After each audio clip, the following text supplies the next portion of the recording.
Passemos à palavra do Senhor. Oremos a Deus.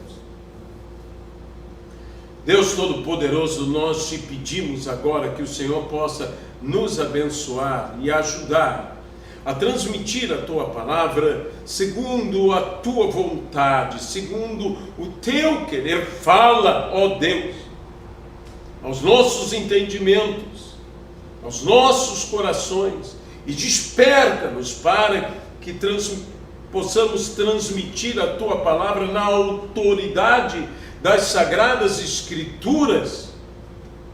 Que o Senhor possa nos abençoar agora, mas acima de tudo, que toda honra, que toda glória e que todo louvor sejam dados hoje e eternamente, unicamente ao Senhor, no nome de Jesus Cristo. Amém e amém. Deus é bom. Meus amados irmãos, eu tenho uma palavra que está ardendo em meu coração há alguns dias. Uma palavra sobre a nossa chamada, especialmente a minha chamada, mas a chamada de todos, para cumprirmos aquela grande comissão. E como eu tenho dito, que não nos posicionemos erroneamente diante da grande comissão, ao ponto de termos uma postura de uma grande omissão para com a grande comissão. Fomos chamados a pregar o Evangelho do nosso Senhor e Salvador Jesus Cristo, pregando as Escrituras sagradas, a palavra de Deus, a Bíblia. Os antigos pregadores diziam: esta é a palavra de Deus. Eu creio em tudo que está escrito nesta palavra. Eu sou aquilo que esta palavra diz que eu sou. Eu posso aquilo que esta palavra diz que eu posso. Eu farei aquilo que esta palavra diz que eu devo fazer. Por esta palavra eu viverei, por esta palavra eu morrerei. Ela é a palavra de Deus. Ela é de capa a capa. Pastor José Maria Silvestre, de Rosário, Argentina, tem uma expressão bem interessante que agora eu quero repeti-la e concordar com esta palavra. Essa é a palavra de Deus, é a Bíblia. Eu creio nessa palavra, diz Silvestre, de capa a capa, inclusive na capa, que diz Bíblia Sagrada, e ela o é. Ela é Bíblia Sagrada. Ela é a palavra sagrada, inerrante, infalível, que se cumprirá a palavra de Deus. Homens inspirados pelo Espírito Santo escreveram e nos legaram esta que é a palavra de Deus. Embora escrita por homens, ela é a palavra de Deus, inspirada por Deus. Então, é através desta palavra que nós todos executaremos o nosso ministério, o nosso chamado. Eu peço a você que faça a gentileza de abrir a sua Bíblia no texto base para a nossa mensagem, que se encontra na segunda epístola de Paulo a Timóteo, no capítulo de número 3, no versículos 16 e 17. Poderíamos ler até mais extensamente, mas nos detenhamos neste trecho. Toda a Escritura é inspirada por Deus e útil para o ensino, para a repreensão, para a correção, para educação na justiça, a fim de que todo homem de Deus seja perfeito e perfeitamente habilitado para toda boa obra. Que Deus abençoe essa palavra em nossas vidas, no nome de Jesus Cristo. Amém. Que possa realmente isto suceder a nós e através de cada um de nós, pela eficácia do poder de Deus que opera eficientemente em cada um de nós. A Bíblia mesmo nos diz e nos conclama, dizendo: prega a palavra, insta, quer seja oportuno, quer não seja oportuno. Lá também em Romanos capítulo 10, a epístola de Paulo aos Romanos, essa que é chamada a catedral cristã, aonde o doutor Paulo, o teólogo dos apóstolos, disse: como crerão se não houver quem pregue?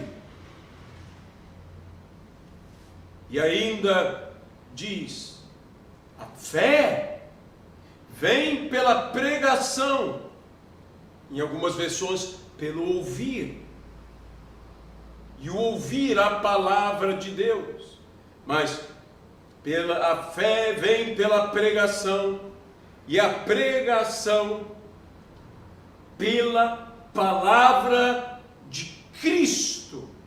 Romanos capítulo 10, especialmente o versículo 14 e, acima de tudo, o versículo que acabamos de citar, o versículo de número 17. Veja, como, porém, invocarão aquele que não creram? E como crerão naquele de quem nada ouviram? E como ouvirão se não há quem pregue? E assim, a fé vem pela pregação, e a pregação pela palavra de Cristo. Nós fomos chamados para exercer um ministério, e ministério é um serviço. Ministério não é status, ministério não é para que nos jactanciemos, nos orgulhemos, ou venhamos a nos envaidecer. Ministério é serviço. Os dons ministeriais, quer apóstolo, profeta, evangelista, pastor e mestre, são serviços para servir a igreja, para o desenvolvimento, para o aperfeiçoamento de todos os santos. Deus nos deu a palavra, este poder extraordinário com o qual Deus criou o mundo, porque tudo que há no mundo foi criado pela palavra de Deus. Aquele, portanto, que domina a palavra de Deus, domina tudo que foi criado por esta palavra.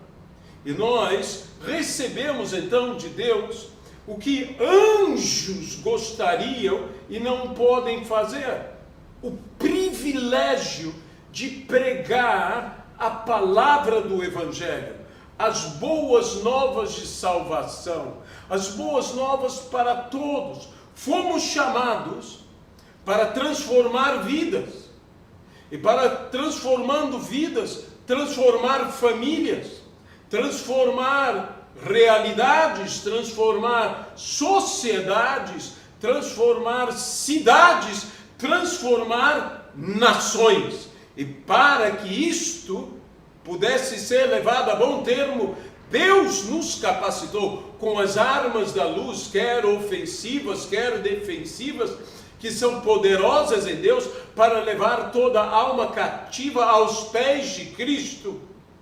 Ele nos deu a sua palavra.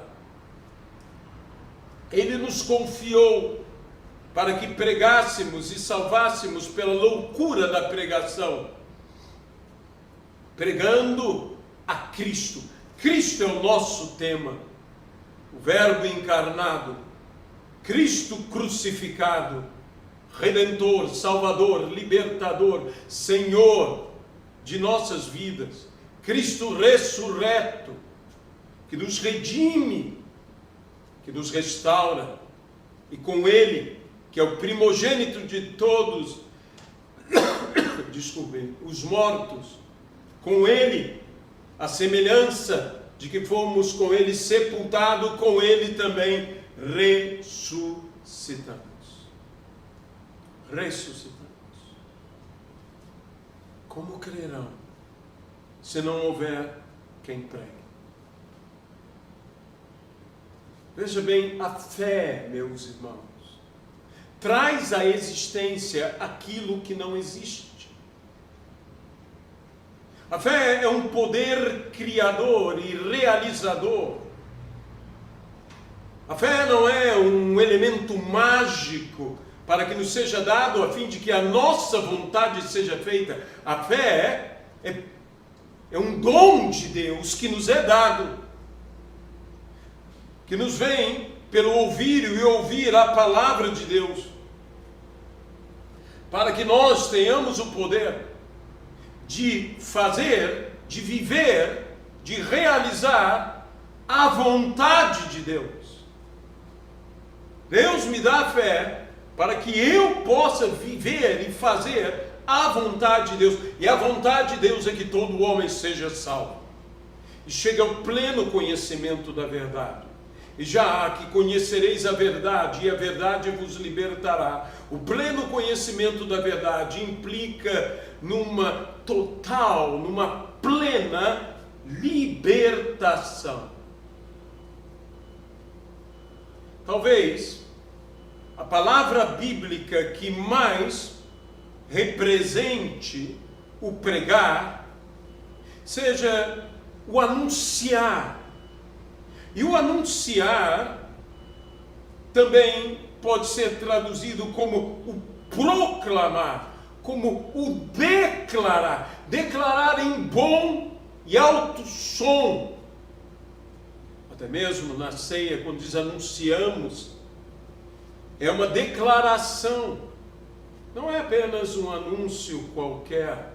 Não é um telemarketing, nem um marketing.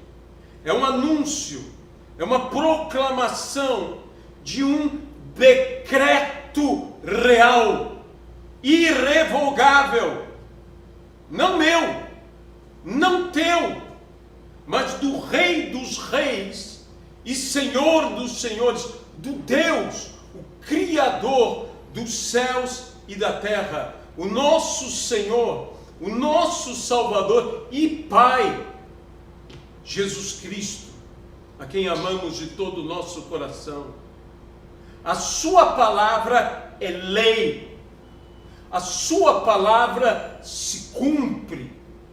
Aqui encontramos nesse texto que toda a Escritura é inspirada por Deus, é inspirada, não há uma vírgula, não há um tio, não há uma palavra que não tenha sido inspirada pelo Espírito Santo. Isso não são ideias de homens. Eu quero dizer aqui, a Bíblia não contém a palavra de Deus, ela é a palavra de Deus.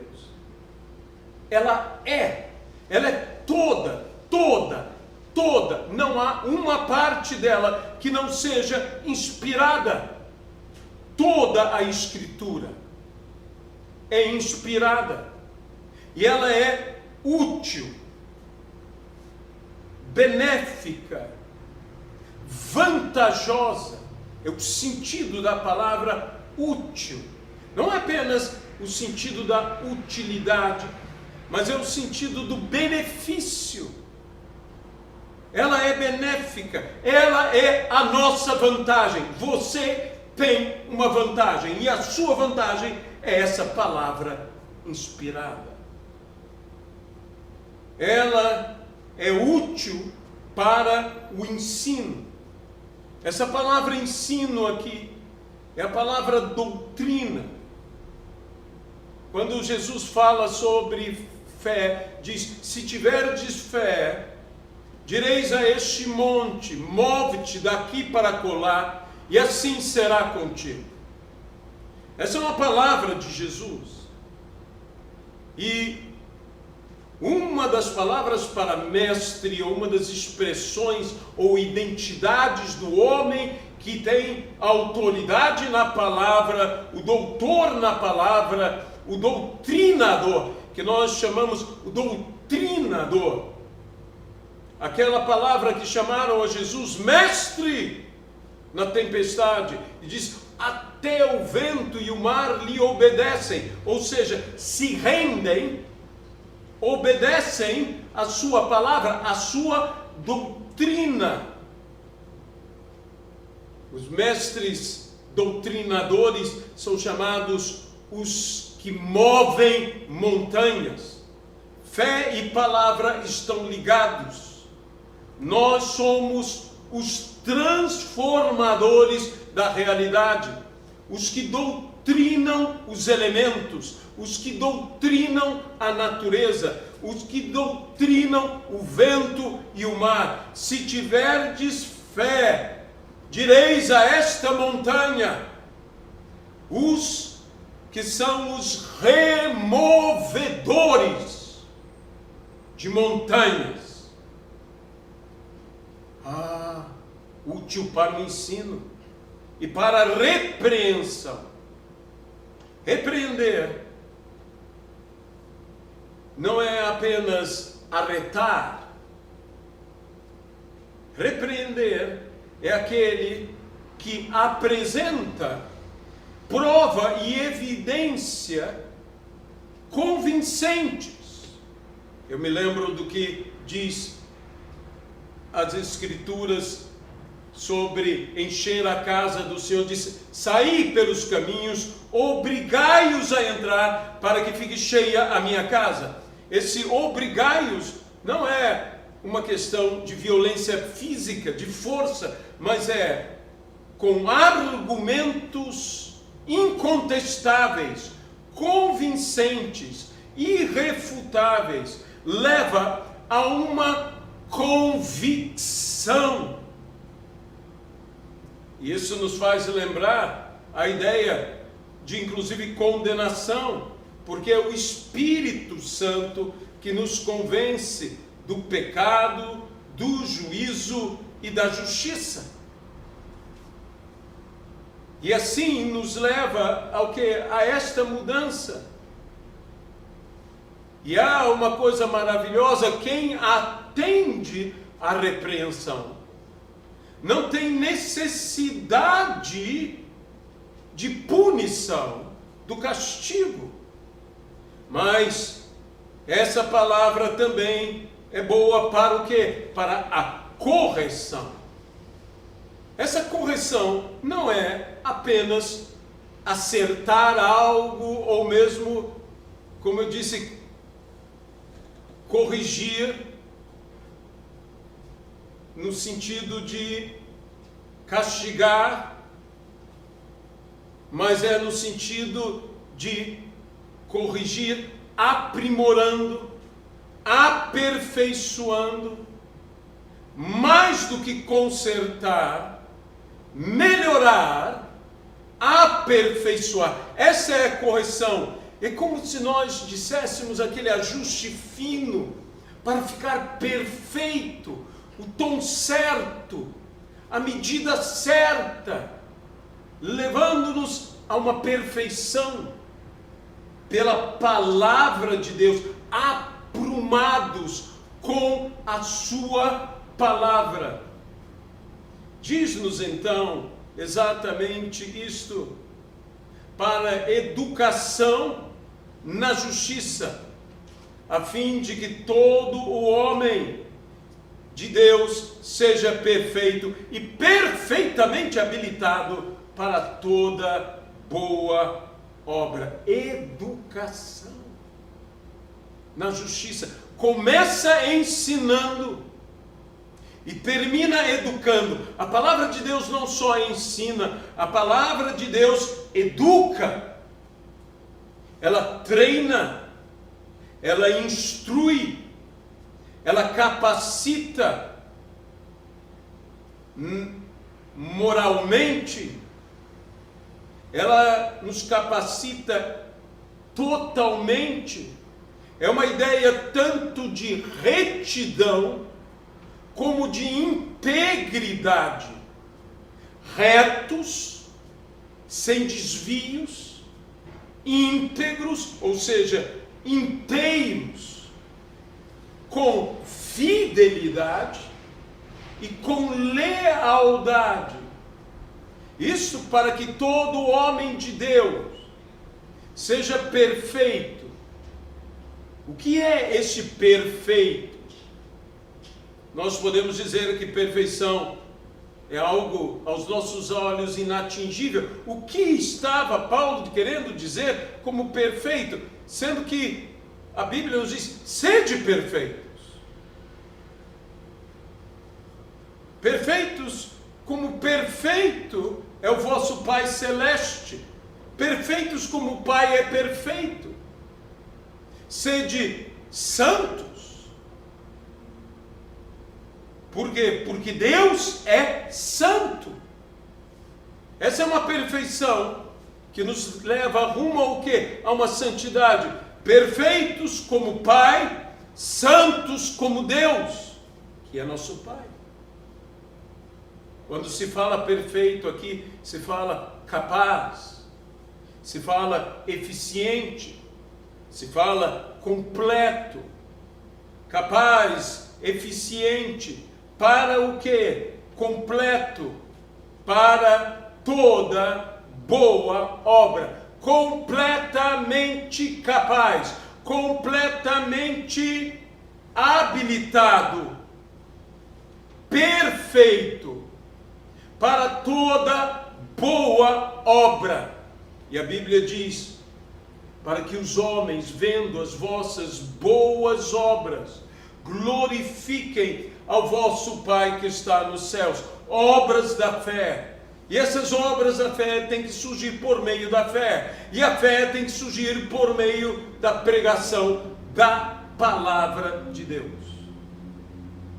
Toda obra transformadora neste mundo, nesta sociedade, ela se baseia na pregação da palavra de Deus. Eu gostaria de abrir aqui um pequeno parênteses antes de irmos para a conclusão desta palavra. E eu fiz umas pequenas anotações que eu chamo de missões que transformam vidas e transformam nações. Sabe, hoje se fala muito de conquistarmos as esferas da sociedade, os 7 montes da sociedade, tudo aquilo que para transformarmos a sociedade. E como o faremos? Deixe-me dizer uma coisa, isso já foi feito.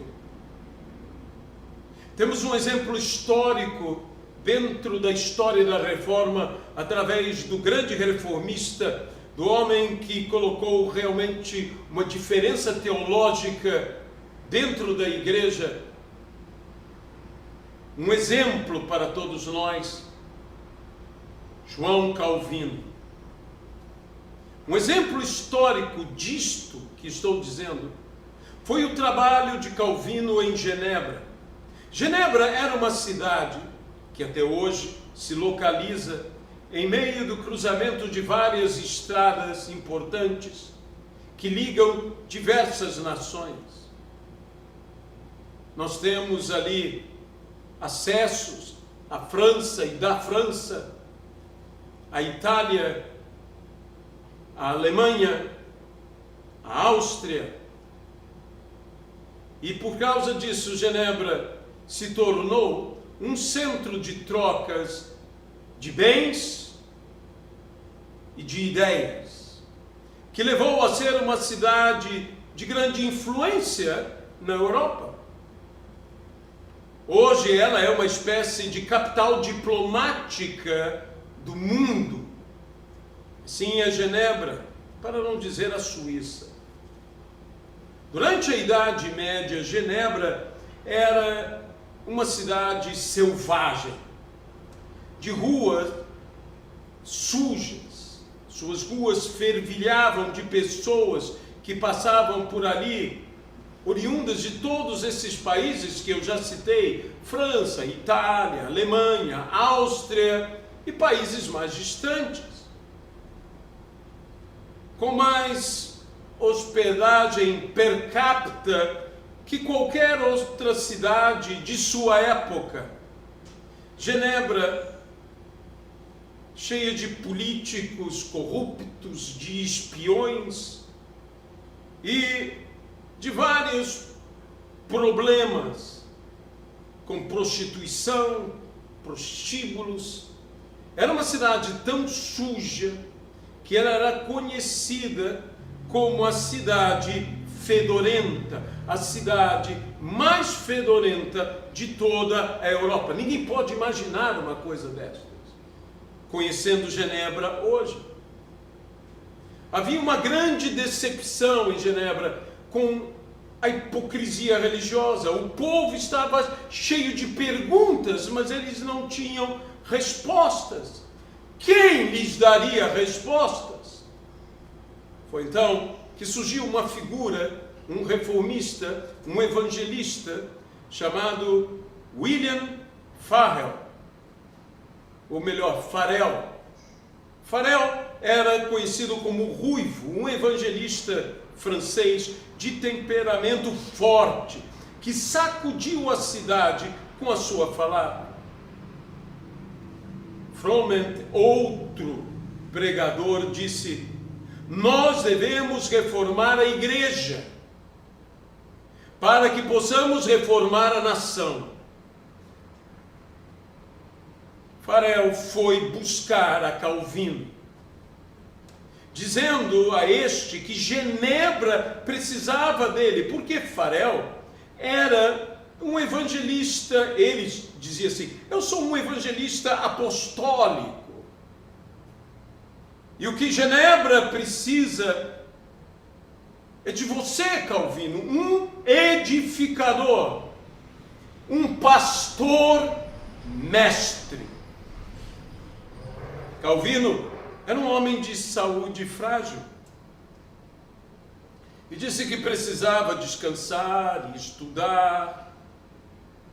Ao que Farel lhe responde colocando o dedo na cara de Calvino e disse: que você e os seus estudos sejam amaldiçoados, se você não se juntar a mim para o trabalho que Deus tem para você.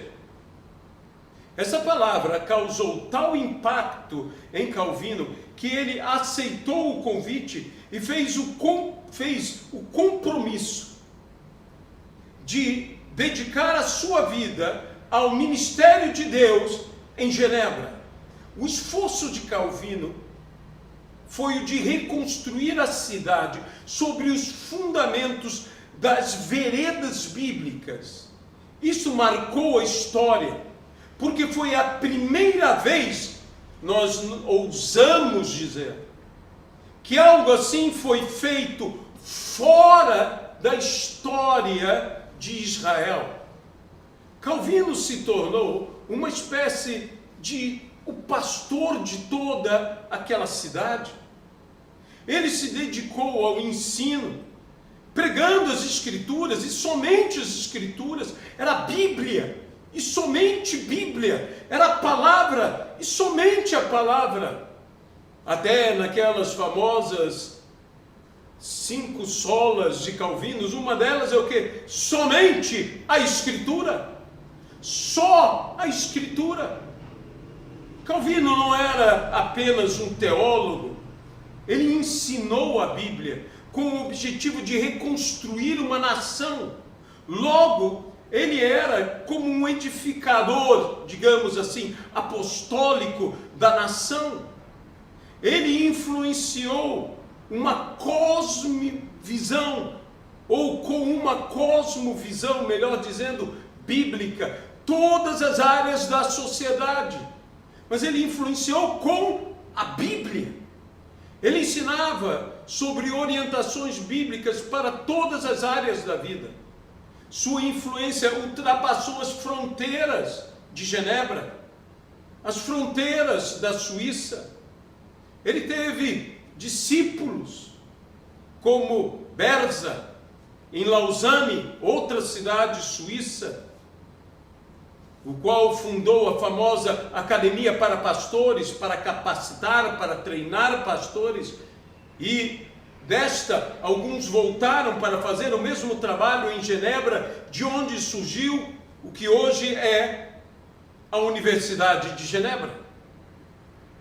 Outro grande exemplo, John Knox, que sacudiu a Escócia, o verdadeiro pai dos presbiterianos, o chamado o profeta escocês,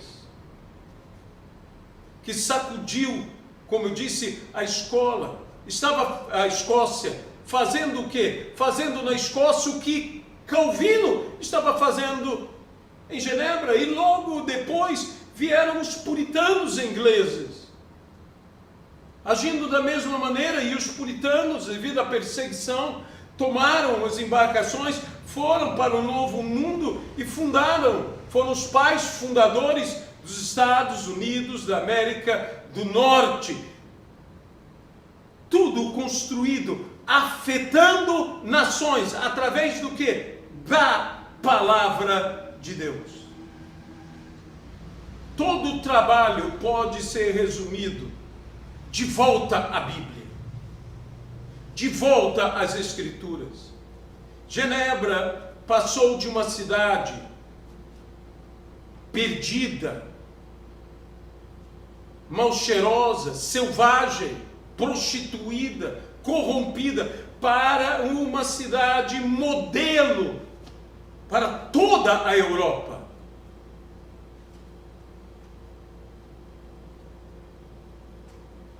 Aleluia.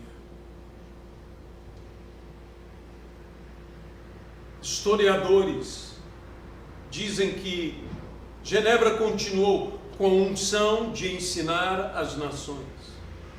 Genebra foi completamente transformada por uma pregação bíblica e expositiva. A palavra de Deus foi pregada, e isto deixou um legado e uma bênção.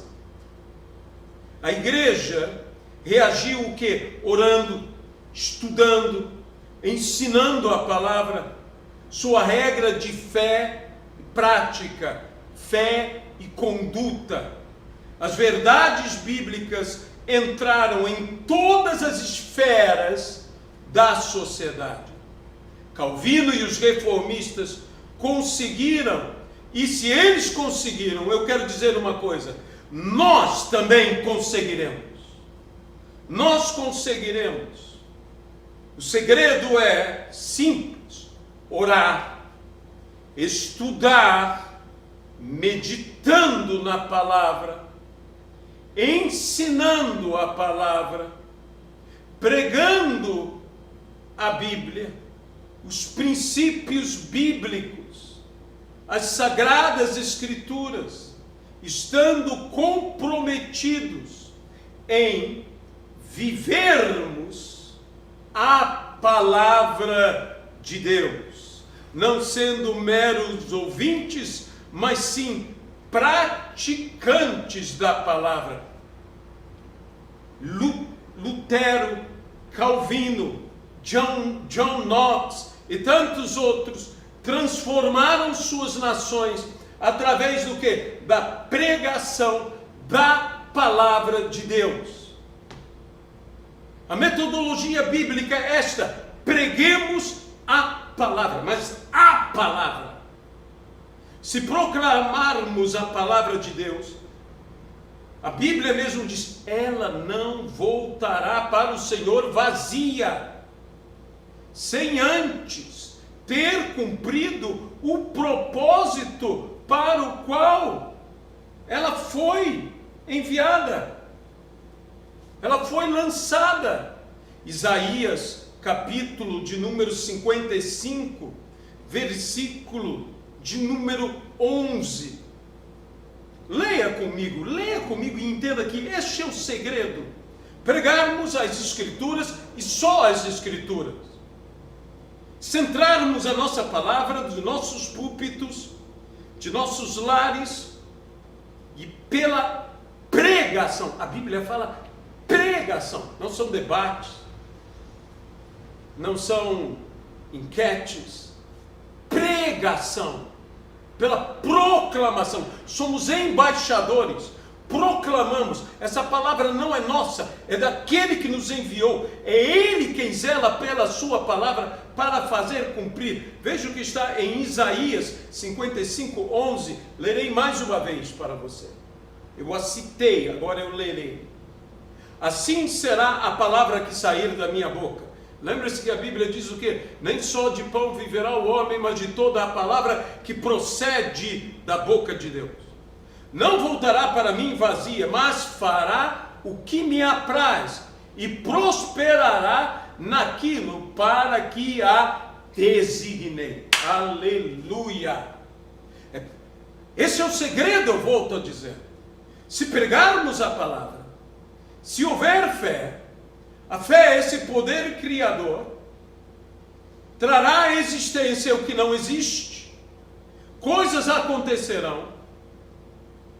Disse Deus e houve. Disse Deus, haja luz e houve luz. Disse Deus, faça e se fez. Tudo foi criado, tudo foi feito através da palavra de Deus. Essa é uma palavra soberana, essa é uma palavra onipotente, essa é uma palavra eficaz. Passará céu, passará terra, mas a minha palavra não passará. A palavra do Senhor permanece, a palavra do Senhor se cumpre. Volto a dizer, Ele zela pela sua palavra para a fazer cumprir. Estamos pregando? Não! Eu volto a dizer, e eu tenho que falar. Não estamos pregando para dar nossas opiniões pessoais. Pregamos a palavra de Deus. Nós não pregamos com o propósito de que os homens nos ouçam, para sermos ouvidos, para termos fama, para falarmos bonito, mas para que os homens ouçam a Deus. Eu não estou pregando para que me ouçam, eu estou pregando para que Deus seja ouvido. Eu sou um embaixador, sou um arauto do Senhor, arauto do Rei. Para quê? Para que como embaixadores possamos dizer, as palavras que eu vos tenho dito não são minhas, mas daquele que me enviou.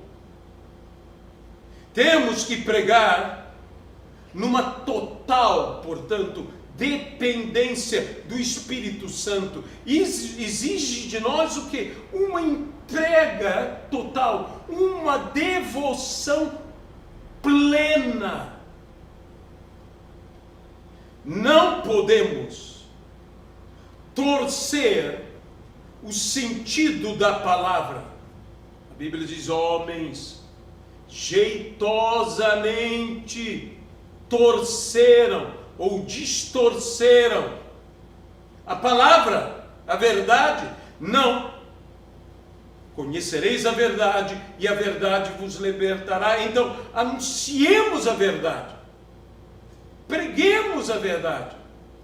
Saibamos que nós, tal qual Paulo, fomos postos por defesa do Evangelho. Paulo diz: eu fui posto por defesa do Evangelho. E no final do seu ministério ele diz: eu combati o bom combate, eu completei a carreira, eu guardei a fé. Você não guardará a fé sem combater o bom combate. É necessário combater, é necessário lutar, para que a palavra não seja distorcida. Olha, Jesus disse: recebereis poder. Nós gostamos tanto disto. Recebereis poder ao descer sobre vós o Espírito Santo. Atos 1:8. E sereis minhas testemunhas. Eu não recebi poder para falar de mim mesmo. Eu não recebi poder para falar de outras coisas. Eu não recebi poder para falar bonito. Eu não recebi poder para torcer nada. Eu recebi poder para falar de um só. Eu recebi poder para ser testemunho de um só. Eu recebi poder para falar de Cristo, para falar da palavra, para falar das Escrituras. Eu recebi poder para pregar a Cristo, para pregar a palavra, para pregar o Evangelho, poder de Deus, para a salvação de todo aquele que nele crê. Esse é o caminho de Deus, esse é o caminho que Deus tem para nós, para que mudemos e transformemos toda a nossa sociedade. O Brasil pode ser mudado, o Rio de Janeiro pode ser mudado, mas o que transforma, o que cria uma nova realidade é a palavra de Deus. Preguemos o Evangelho, voltemos ao Evangelho, falemos as Escrituras, lembremos-nos que nem só de pão viverá o homem, mas de toda a palavra que procede da boca de Deus. Preguemos o Evangelho. Eu te convido a viver essa realidade. Eu quero dizer a você que eu creio de todo o meu coração que se nós começarmos a pregar a palavra, nós, a igreja, nós mudaremos a realidade do que nos ouve, nós mudaremos a realidade da nossa nação. Nós estamos lançando palavra onipotente, não é minha palavra, é um decreto divino, irrevogável. É a palavra de Deus. É necessário pregar de Gênesis a Apocalipse, pregar extensivamente, expositivamente, ter uma exegese, sim, buscando a análise nas línguas, tanto grega, hebraica, aramaica. Nós precisamos pregar a palavra com iluminação do Espírito Santo, levando os homens a entender, a compreender, a alcançar entendimento, e todo homem será transformado. A corrupção deixará de existir. Você diz: você é um idealista, você é um sonhador. Sou. Eu sonho. A grande palavra do Dr. Martin Luther King, o pequeno sermão, grande sermão. Aquele pequeno, grande sermão que ele diz, porque um discurso, na realidade um sermão, eu tenho um sonho. Meus irmãos, agrada-te do Senhor e Ele satisfará os desejos do seu coração. Nós veremos os nossos sonhos concretizados, realizados. Deus fala aos seus profetas através de sonhos, através de visões. Nós necessitamos pregar a palavra. Eu creio que se dos nossos púlpitos, saiba do seguinte: o púlpito é um lugar sagrado. Isso não é lugar de entretenimento. Eu não sou contra o bom humor, mas isso não é um lugar de entretenimento, não é para entreter as pessoas que estamos aqui. Eu volto a dizer, não sou contra o bom humor, principalmente o humor bom, de boa qualidade, de elegância. Preguemos a palavra com elegância. Bem, isso é minha visão, que a palavra tem que ser elegantemente pregada. Por quê? Porque esse púlpito é um altar, só há uma escada para se subir ao púlpito, e ela é a oração. E nós estudamos as Escrituras exaustivamente, para o quê? Para trazer a palavra, para ser fiel à palavra, para com temor, tremor no nosso coração, não tirarmos um i, não tirarmos um tio, porque maldito o que mudar um i, um tio das Escrituras. E a Bíblia ainda diz mais, e maldito aquele que fazendo assim ensinar aos homens. Temos que pregar as Escrituras de uma vez por todas. Conclamo a nossa igreja, conclamo a todas as igrejas, a todos os homens de Deus, mulheres que servem ao Senhor, a todos nós, pregadores, pregadoras da palavra, todos nós, preguemos a palavra. E será ela que transformará, não será a minha eloquência, a minha retórica.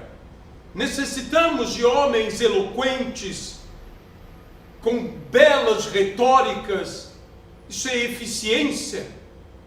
Mas o que faz a diferença não é a minha eloquência. O que transforma não é a minha retórica, nem o que convence a minha capacidade. O que convence é o Espírito. O que faz a diferença é Deus. O que traz a mudança é a palavra de Deus. Portanto, preguemos a palavra. Tenhamos respeito ao púlpito. Subamos ao púlpito, a este ponto alto, a este lugar elevado. Para quê? Para transmitirmos, como os heróis da fé transmitiram, como um Spurgeon, um príncipe dos pregadores, como um Moody, um evangelista, como o Dr. Billy Graham, grande evangelista, como John Stott, ou A.W. Tozer, pregadores, como atualmente John Piper, grande orador e teólogo, como T.D. Jakes, talvez um dos mais eloquentes pregadores da palavra em língua americana em nossos dias, como estes pregadores extraordinários que nos cercam, seja em língua portuguesa, seja em outras línguas, homens e mulheres tementes a Deus, como a missionária Edmei Williams, como Luciano Subirá, e poderia citar tantos e tantos homens e mulheres cheios do Espírito Santo. Me faltaria tempo, mas de gente que está o quê? Comprometida em pregar, não suas ideias, não seus entendimentos, mas fiéis como arautos embaixadores daquele que vive e reina pelos séculos dos séculos, o Senhor e Salvador Jesus Cristo. Pregaremos a palavra até que Ele venha. Com fidelidade transformaremos esse mundo, porque temos em nossa boca o que procede da boca de Deus, a palavra da verdade, no nome de Jesus Cristo. Senhor nosso Deus, nós entregamos aqui essa palavra e nós te pedimos, Senhor, que o Senhor vá além do que falamos e pregamos, Não queremos falar de nós mesmos, mas sim do Senhor. Não somos arautos de nossas ideias, mas sim embaixadores de Cristo. Somos, ó Deus, aqueles que trazem o decreto, a proclamação real, um decreto proclamado, irrevogável, do Rei dos Reis e o Senhor dos Senhores, a palavra de Deus. Agora abençoamos,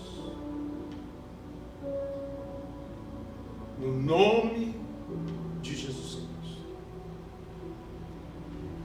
pelo teu poder, pela tua graça e misericórdia. Dá-nos esse dom, tem misericórdia de mim. Se eu te peço uma coisa, dá-me o pregar a palavra da verdade, a palavra que liberta, a palavra, e nada mais do que a palavra. Que voltemos às Escrituras, que não saiamos por caminhos tortuosos, nos desviando, e que jamais deturpemos a palavra do Senhor, no nome de Jesus Cristo. Você que me ouviu nesta manhã e disse: eu gostaria tanto de ter esta palavra, mas como compreender? Jesus diz: a vós é dado entender o reino de Deus. Por quê? Porque estáis no reino de Deus. O reino de Deus não se entende de fora para dentro. Ele se entende de dentro para fora. É necessário estar nele. E para estar nele é necessário ter a Cristo. E para ter a Cristo é necessário aceitar a Cristo como Senhor e Salvador de sua vida. E se você deseja vir ao reino de Deus, porque você não pode viver o reino de Deus se você não aceita o Rei desse reino reinando sobre a sua vida através do decreto real, que é a palavra, os princípios bíblicos. Se você deseja ter a Cristo como seu Senhor e Salvador, apenas estenda a sua mão em nossa direção e ore comigo essa palavra: Senhor meu Deus, eu hoje estendo a minha mão ao Senhor. Toma a minha mão, segura a minha mão e leva-me para o teu reino, para junto de ti, para que eu entenda tuas palavras de dentro para fora, estando no reino, tendo a visão a partir do reino, no nome de Jesus. Amém. A você, meu irmão e minha irmã, a você, ministro de Deus, que porventura nos ouve através deste vídeo, que nos comprometamos como filhos de Deus, como embaixadores arautos de Jesus Cristo. Como Paulo mesmo diz, que eu não quis que a vossa fé se apoiasse em linguagem persuasiva de sabedoria humana, mas no poder de Deus. E o Evangelho, do qual eu não me envergonho, disse Paulo, e que não temos que nos envergonhar, pois aquele que se envergonhar de mim diante dos homens, eu também me envergonharei dele diante de Deus. E agora, com ousadia, com coragem, com intrepidez, eu quero orar para que você ousadamente pregue, mas pregue a palavra. Que Deus te dê eloquência, que Deus te dê retórica, que Deus dê a você as melhores palavras para que seja ouvido, mas acima de tudo, que Deus te dê a capacidade de pregar de uma forma pura e reta a palavra de Deus. A mim e a você nos seja dado este dom. E tenhamos esse temor em nosso coração. Deus Todo-Poderoso, nós nos entregamos em tuas mãos para, aleluias, que a unção do pregador esteja sobre nós e falemos como Cristo falava, imitadores de Jesus, que mesmo em nosso leito ao dormir, que a tua palavra seja sussurrada de nossos lábios, porque a boca falará do que está cheio o coração, que o nosso coração se encha com a sua palavra, que proclamemos e que possamos atender ao chamado de transformar vidas, pessoas, nações, pelo poder da pregação da palavra. É o que nós oramos e desde já te agradecemos, no nome de Jesus Cristo. Amém.